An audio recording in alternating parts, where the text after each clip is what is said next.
This clip has to do with LinkedIn. I stated in one of my other clips how just about everything I'm doing presently is to fulfill the requirements for certification. I should say that does not include this clip. LinkedIn plays no part in minority certification requirements whatsoever. I'm involved with LinkedIn because I see it as a beneficial thing to be involved in, for reasons I will include in this clip.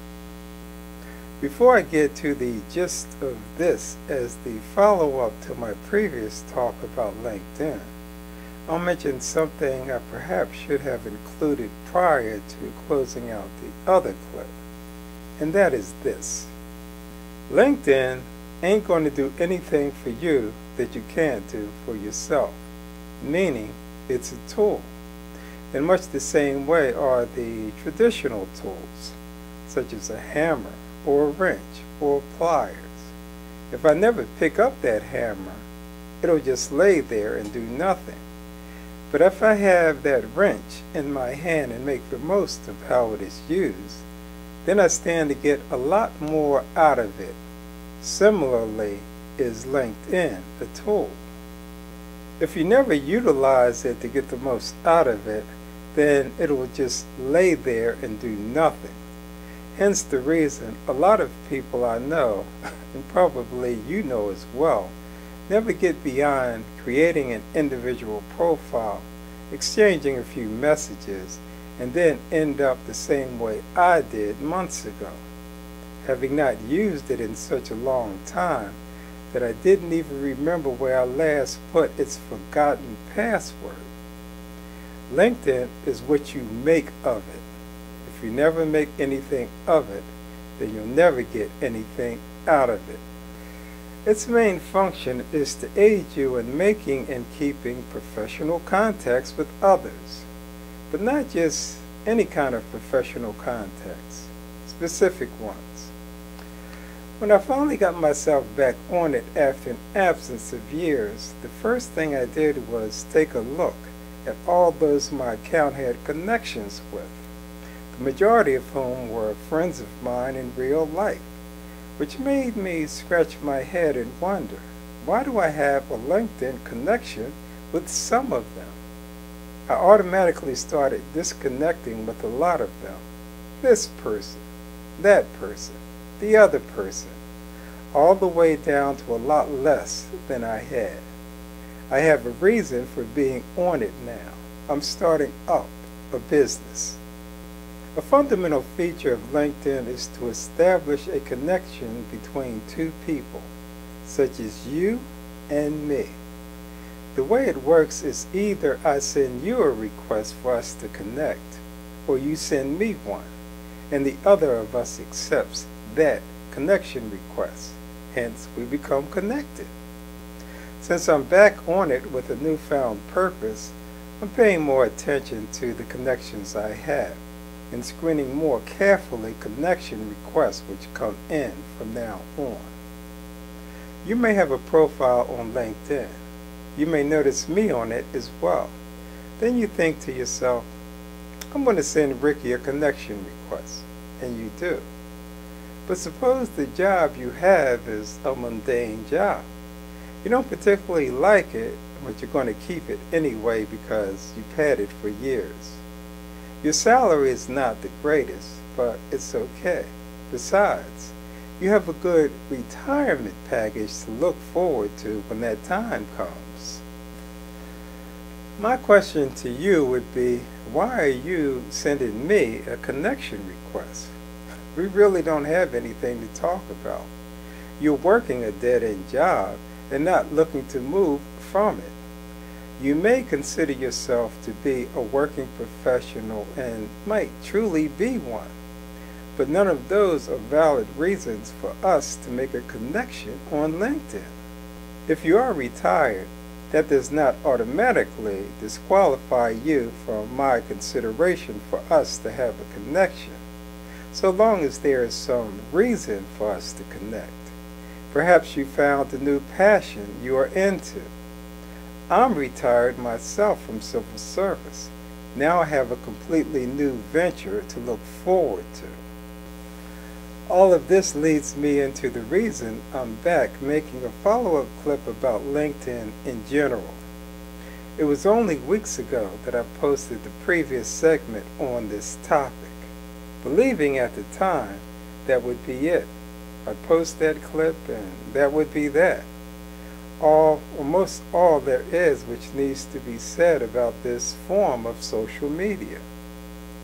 But along the lines of keeping it real as my viewing audience is accustomed to me being, sometimes I must acknowledge when I've got something wrong and correct the record. Particularly since there might be others somewhere down the road who stumble upon this series having to do with my business startup and believe everything I say at face value. If I never come back and admit to having something wrong, it wouldn't be right.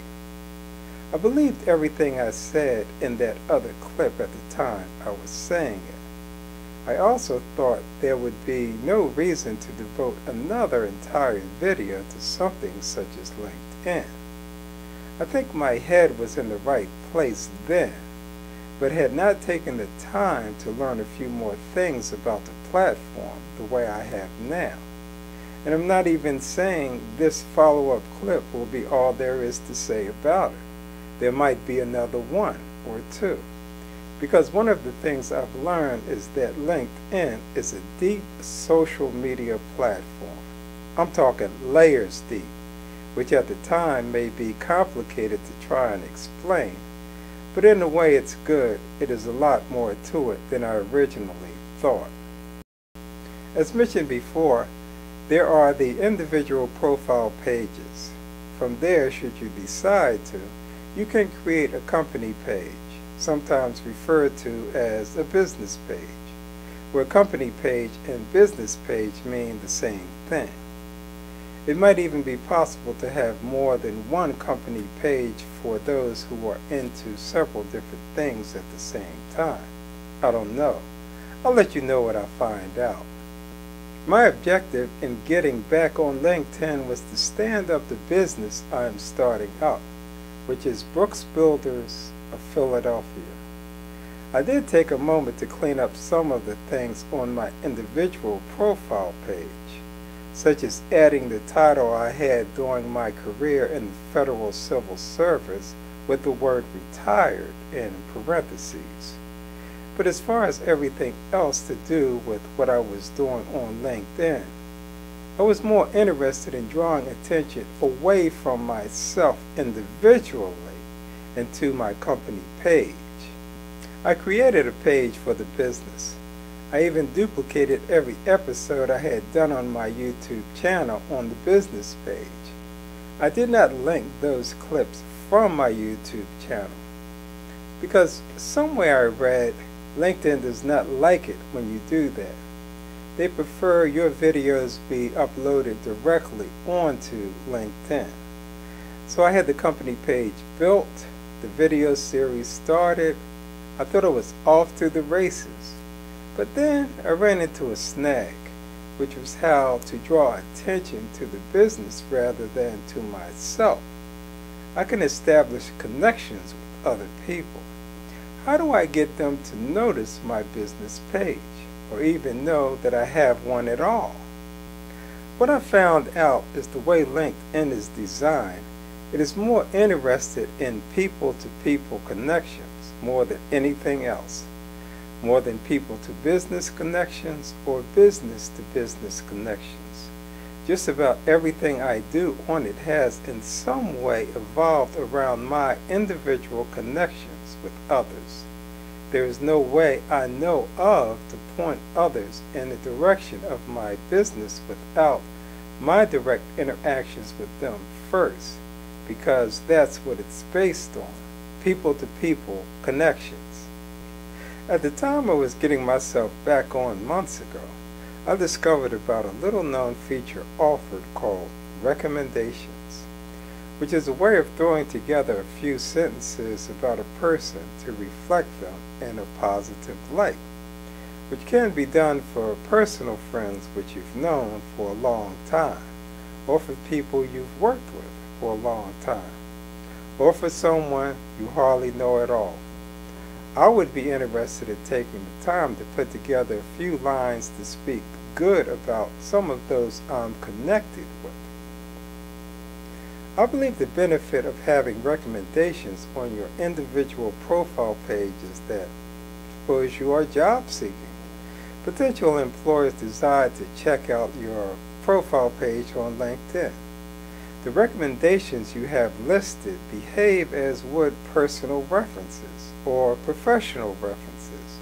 At the very least, recommendations simply are a good addition to your profile page. The more of them you have, the better.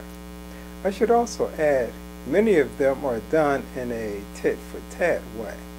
I'm connected with person so-and-so.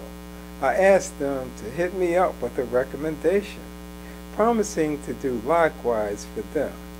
Or I go off on my own to simply write a recommendation for someone with the hopes, without prompting, they will do the same for me.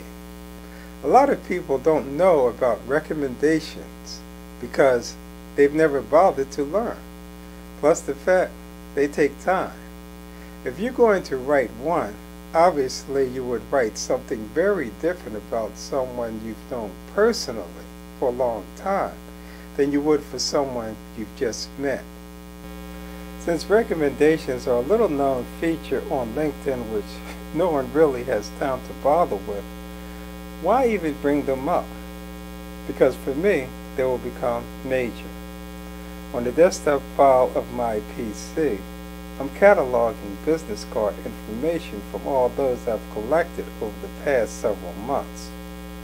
I'm going to go through each of them to find out which of them are on LinkedIn. Those who are, I'm going to send a connection request. After they've accepted my connection request, then I'm going to write them out a recommendation, which automatically is sent to them for approval. If they click the approval button, then it shows up somewhere on their page as a listed recommendation from me to them. Once I start doing that, I won't be doing so with the hope that they respond in kind, because when it comes to doing something like writing recommendations for someone else, that's easy for me because I'm a writer. Throwing together a few sentences is like effortless. Besides, I'd be more interested in figuring out a way to direct them to my company page for feedback than about me individually, which is something I have to find out how that works. Recently, I wrote down the business card information for a guy I met at one of the BIA events, who I saw again at another follow-up BIA event. His business card contained his cellular number. After finding him on LinkedIn, I sent him a text message to his cellular number. I reminded him who I am. I then asked if it is okay for me to send him a connection request on LinkedIn. I received a reply text from him immediately. He said to send him the LinkedIn connection request and he'll accept it, which he did. Now we are connected. I did not have to text message him to say I would be sending a LinkedIn connection request. He could have just received the LinkedIn connection request from me, which is how the majority of us do it. But the way I see it, sometimes it is good to give someone at least some sort of heads up before they receive something, as a matter of simple courtesy. I know I'm throwing out a lot of information in this clip about LinkedIn and how it works for me, because there is a lot to it as a platform. Like I said, it is a tool which is deep, layers deep. There is the individual profile page, of which I have one which I've had for a long time. There is the company page or business page, where company page and business page mean the same thing, of which I have recently created for the business I'm starting. where I'm putting all the episodes of this series. LinkedIn stresses people-to-people connections the most. Rather than simply sending people connection requests out of the blue, as a matter of courtesy, I will contact them first to let them know my connection request with them is on the way. I'm going to see what I can do about providing those connections I established to include recommendations, at the least a few sentences, because for me, it won't take a lot of time or effort to do. Rather than receive a recommendation back from them in kind, I'm going to see what I can do to point them in the direction of my company page, even if they don't comment on it, just to know it is there. I realize for some of the connections I have or will make, those who receive recommendations from me, they won't bother with viewing my company page. They might just see the recommendation I have provided them and promptly decide to do the same for me, and will issue me a recommendation in return, even though it is not what I'm looking for. And it might just end up that way regardless. Such things are unavoidable. I know I am saying plenty. As if all of that is not enough, I have to also mention about posting. In order to keep yourself relevant on the LinkedIn platform, you have to post something once in a while, which is easier said from my perspective because I have this ongoing series of my business startup to continuously post about for the time being. So I'm always having something recent to put on my company page. What I've decided to do with regards to my individual profile page is to put up at least a couple of video clips. One of them will be in the form of a video resume, thanking everyone who visits my profile page. State some general stuff about myself and background, but emphasize that currently I'm into starting my business. I'll try not to make the welcome clip too long and boring, keeping the action moving. And for the second video clip, state there is no need to bounce me back a recommendation in kind, but rather me mention to them about my business page and include a link to it. A dilemma I'm faced with. If all the ongoing posts I'm creating are on my company page, then how am I supposed to continue to keep my profile page relevant with anything new? That part I'm still exploring. What I may decide to do could be something as simple as acknowledging them on my profile page, following them accepting my connection request. Just to say, so-and-so and I are now connected, which might seem a bit silly to do, because anyone who knows anything at all about LinkedIn automatically knows who all they are connected with, because it is clearly shown. But if you accept my connection request and I simply acknowledge that connection established on my page, at the very least it lets you know, hey, I'm glad we are connected. I'm going to go into my LinkedIn to show what it looks like at the present, meaning without yet any of the changes I just got finished talking about earlier in this clip. This is the screen of my personal profile page. As you can see, there is not much to it. Scrolling down, there are a couple of things I plan to do something about. The first is this About section, which you can see comprises only a couple of sentences. I plan to make it more full, at least a few paragraphs long. I've been around for a long time. I came across a clip on YouTubepedia about how best to stage LinkedIn. One of the expressions used as a suggestion is, you need not tell your whole story. Just tell your best story, which has stuck in my mind ever since hearing it. I need not delve back into my employment history too far, just highlight what I would consider to be the most important points. As I make new connections, I want visitors to have at least a little something about me to read, because it adds to the seriousness I take my presence on LinkedIn to be. Further down, you see under the activity section, it says, you haven't posted lately, which I plan on changing as well.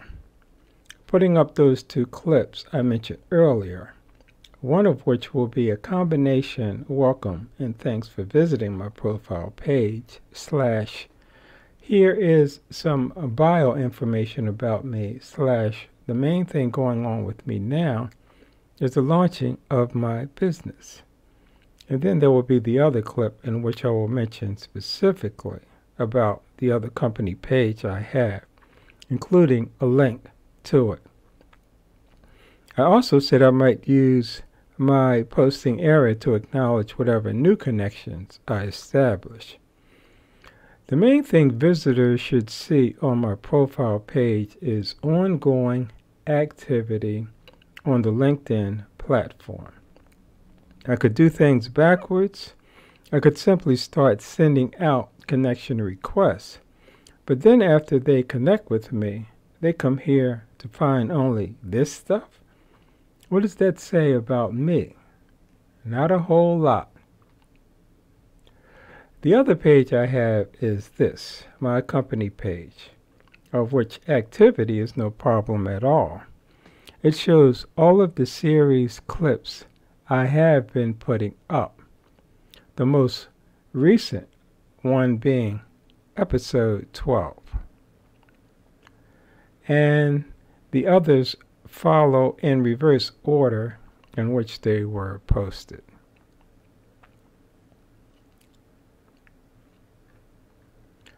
And there you have it.